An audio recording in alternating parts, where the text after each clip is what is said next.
네, 이번에는 취재 기자와 함께하는 시간입니다. 현장 취재 종목 한라인 김민수 기자와 함께합니다. 어서 오세요. 네, 안녕하세요. 네, 어떤 기업에 다녀오셨나요? 제가 이번에 다녀온 곳은 그 반도체 패키징 전문 기업인 하나마이크론이라는 회사입니다. 그 메모리 반도체 분야에서 좀 앞선 기술력을 가지고 있는 회사로 세계 최초로 그 플렉서블 패키징 기술을 개발하기도 했습니다. 또 최근에는 브라질 사업이 본격화하면서 시장에 좀 관심을 모으고 있습니다. 하지만 최근 몇 년 동안은 그 실적이 그리 좋지는 못했습니다. 그 스마트폰 쪽으로의 그 전환이 좀 늦었고 그 메모리 위주의 사업으로 업황에 따른 부침도 좀 심했습니다. 이번에 저는 그 최창호 대표를 직접 만나서 그 시청자 여러분들이 궁금해하실 부분에 대해서 좀 자세히 듣고 돌아왔습니다. 네, 시청자 여러분들이 아마 가장 궁금해하실 부분이 말씀을 해주신 브라질 사업일 것 같아요. 지금 기사에 따르면 내년 매출 3천억 달성을 목표로 하고 있다라는 소식인데 예, 자세히 어떤 내용인가요? 예, 이 하나마이크론은 지난 2009년에 그 브라질 통신기업 페릿과 손을 잡고 브라질의 그 HT 마이크론을 설립을 했습니다. 본 공장이 올해 드디어 완공이 됐는데요. 이 하나마이크론이 그 브라질을 선택한 것은 오직 그 성장성 때문이라고 볼 수 있겠습니다. 특히 브라질 IT 시장의 지속적인 고속 성장은 그 HT 마이크론의 성장성을 좀 높여주고 있습니다. 그 브라질의 스마트폰 수요는 그 최근 3년 새 400% 가까이 성장을 했고요. 내년에는 수요가 5천만 대로 전망되고 있습니다. 또 내년에는 그 월드컵 특수도 기대되고 있고요. 또 여기에 브라질 정부가 펼치고 있는 그 PPP 정책도 주목할 필요가 있습니다. 이 법은 그 자국 산업을 육성하기 위한 그 로컬 컨텐츠 법으로 그 자국 사용 제품에 대해서는 자국에서 생산된 부품을 일정 부분 사용하도록 강제하는 겁니다. 그 최근 주목받고 있는 그 낸드 플래시 메모리의 경우에는 올해 의무 사용 비율이 30%에서 내년에는 50%로 확대가 됩니다. 현지 공장을 가지고 있는 그 HT 마이크론의 경우에는 그 수혜가 예상되는 부분입니다. 또 HT 마이크론은 브라질 반도체 지원법인 그 바디스의 대상 업체로 세제 혜택을 받고 있어서 그 타사 대비 70%의 가격 경쟁력도 확보를 했습니다. 이 덕분에 그 앞서 말씀하신 것처럼 공장 완공 이후에 그 매출이 급격하게 성장하고 있는데요. 이 부분은 그 최창호 대표의 말을 통해 한번 들어보시겠습니다. 지난 몇 년 동안 브라질 정부와 협조를 해서 세제 혜택, 그다음에 자국산 반도체를 쓰게 만드는 그 나라에서는 PPP라는 말을 합니다만은 그런 이제 혜택을 받아가지고 작년도는 이제 한 매출 한 120억 정도 이렇게 했고 올해는 한 600억 정도 예상을 해가지고 영업이익을 한 30억 정도 이렇게 목표를 하고 있고 내년도는 한 1,400억 매출에 영업이익 한 250억을 목표로 하고 매년 한 2배 내지 3배 정도 성장을 기대를 하고 있습니다. 네, 그러니까 브라질의 통신기업과 손을 잡고 브라질의 이 회사를 만든 것이고 이 회사가 이익을 상당히 많이 창출을 할 수 있을 것이다라는 기대감인데 그렇다면 이것이 어떤 형태로 또 하나마이크론의 이익을 주게 되는 건가요? 예, 이 브라질 그 HT 마이크론은 그 세 가지 형태로 하나마이크론의 수익을 주게 되어 있습니다. 예. 먼저 이 브라질 공장에서 해결하기 어려운 고난이도 기술이 필요한 부분은 하나마이크론이 그 수주를 받아와서 한국 공장에서 패키징을 해서 보내기 때문에 이 부분에서 매출과 영업이익이 발생을 합니다.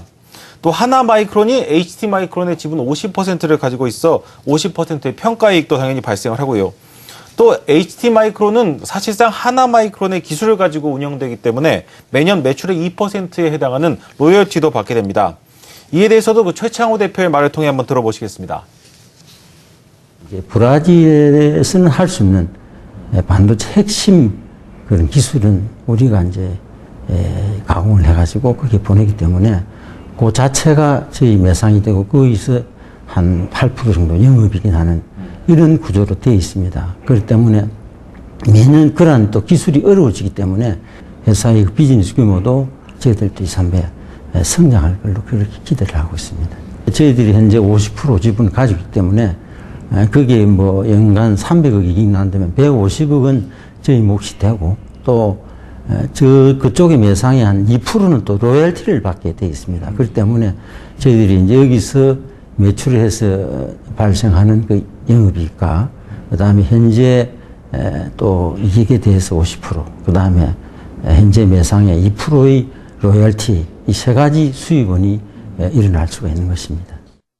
네, 먼저 이렇게 하나마이크론의 본격화되고 있는 브라질 사업에 대해서 들어봤는데 그렇다면 국내 사업 같은 경우에는 어떻습니까?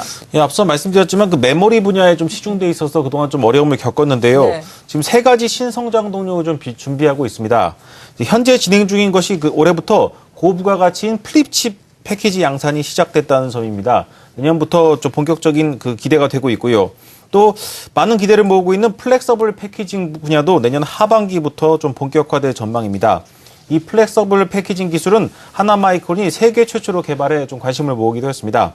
그 내년부터 그 웨어러블 컴퓨터, 그러니까 입는 컴퓨터 시장이 커질 것으로 보이면서 이에 대한 기대감도 좀 커지고 있습니다.